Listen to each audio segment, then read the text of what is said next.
Baiklah, kami dari Kelompok 10 akan memperkenalkan diri terlebih dahulu. Dimulai dari sebelah saya. Hai, nama saya Laila Lestari, NPM 5021318. Hai, nama saya Rahul Islamia, NPM 5021137. Hai, nama saya Afifa Agustin Putri Pratiwi, NPM 5021311. Hai, nama saya Vivian Anggia Putri, NPM 5021307. Hai, saya akan menjelaskan materi pertama, yaitu materinya mengenai konsep dasar penilaian otentik. Baiklah, di sini saya akan menjelaskan konsep dasar penilaian otentik.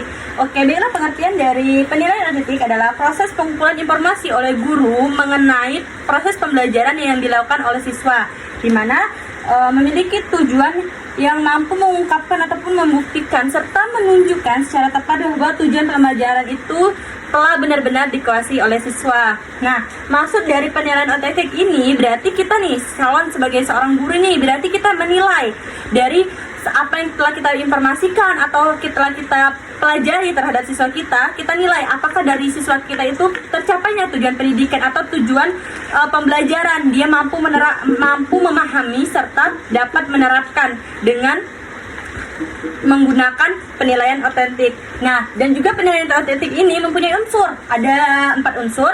Yang pertama itu dilaksanakan selama dan sesudah proses pembelajaran berlangsung. Bisa digunakan formatif. Maksudnya ini nih kita dilaksanakan selama dan proses pembelajaran berlangsung, di mana kita nih calon guru nih kita melaksanakan dengan baik. Formatif berarti kita mengawasi kondisi anak, di mana dalam proses pembelajaran itu kita mengawasi karakter-karakter dari anak sehingga kita dapat mengetahui. Yang kedua yaitu yang diukur keterampilan dan performanya. Nah, keterampilan itu biasanya kan setiap anak mempunyai keterampilan yang berbeda-beda.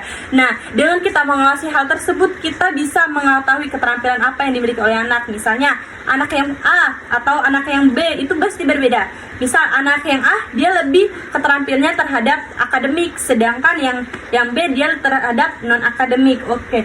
Bukan mengingat fakta. Berarti di sini kita bukan hanya untuk mengingat fakta tapi kita juga memahami karakter dari anak-anak sehingga dalam proses pembelajaran itu kita dapat menyesuaikan sebagai seorang guru. Nah, yang keempat itu berkesinambungan. Nah, dari unsur yang A sampai C itu berkesinambungan karena dia mempunyai mempunyai struktur yang sama dengan untuk mencapai dari tujuan pendidikan. Karena yang A itu kan pelaksanaan penilaiannya itu. Yang kedua itu hasil darinya, keterampilan dari pelaksanaan. Nah, sedangkan yang ketiga itu dia bukan hanya mengenai fakta tapi keterampilan yang telah dipenuhi sehingga hal tersebut berkesinambungan. Hai, saya akan menjelaskan bisakah karakteristik anak diukur dan dinilai. Karakter anak diukur atau dinilai. Agar kita mengetahui karakteristik anak, ada 7 tahapannya, yaitu yang pertama, amati siswa selama proses belajar mengajar. Dalam proses belajar mengajar, kita harus mengamati siswa. Biasanya kan guru tidak hanya memainkan gadgetnya saja, tidak mengawasi siswa-siswanya dalam atau memperhatikan dalam proses belajar. Dan yang kedua, kenali jenis temperamen siswa. Setiap siswa itu mempunyai perilaku yang berbeda-beda. Ada yang di dalam kelas dia ribut, asik dengan dirinya sendiri, dan ada pun juga pendiam. Dan yang ketiga, kita coba masuk ke dunia siswa. Dan yang keempat, lakukan pendekatan psikologis. Kelima, jadilah sahabat siswa. Guru harus menjadi sahabat siswa. Bukan berarti siswa itu semena-mena dengan terhadap guru. Siswa juga kita sebagai guru harus bisa jadi sahabat mereka. Mereka harus dapat memahaminya. Terus mereka bisa apa-apa curhatan kita. Terus bisa juga terjalin komunikasi. Dan yang keenam, memahami lingkungan di sekitar siswa.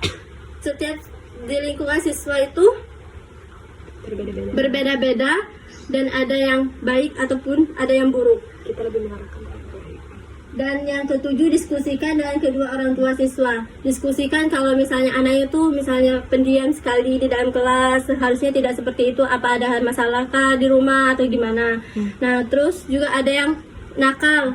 Misalnya dia banyak berulah, kita juga harus memberitahukan kepada kedua orang tua siswa kalau anaknya itu nakal, terus dia sering gangguin temannya, agar si siswa itu tidak berulang seperti itu lagi.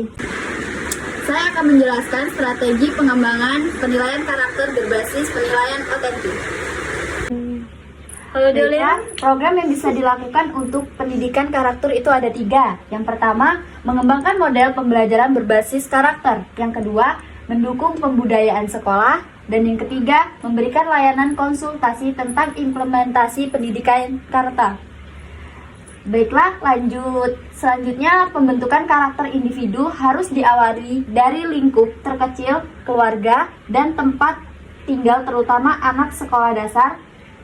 Strategi untuk penanaman karakter itu meliputi 7 hal. Yang pertama itu adalah kemampuan dalam bersosialisasi. Jadi, yang dimaksud kemampuan dalam bersosialisasi itu adalah siswa dapat bersosialisasi terhadap teman-temannya atau berbaur. Yang kedua itu menciptakan lingkungan kondusif. Yang dimaksud hal tersebut adalah kita dapat memberikan pengarahan terhadap siswa untuk membersihkan kelas agar kelas tercipta kelas yang bersih sehingga siswa dapat merasa kenyamanan. Yang ketiga itu adalah cinta Tuhan dan alam semesta.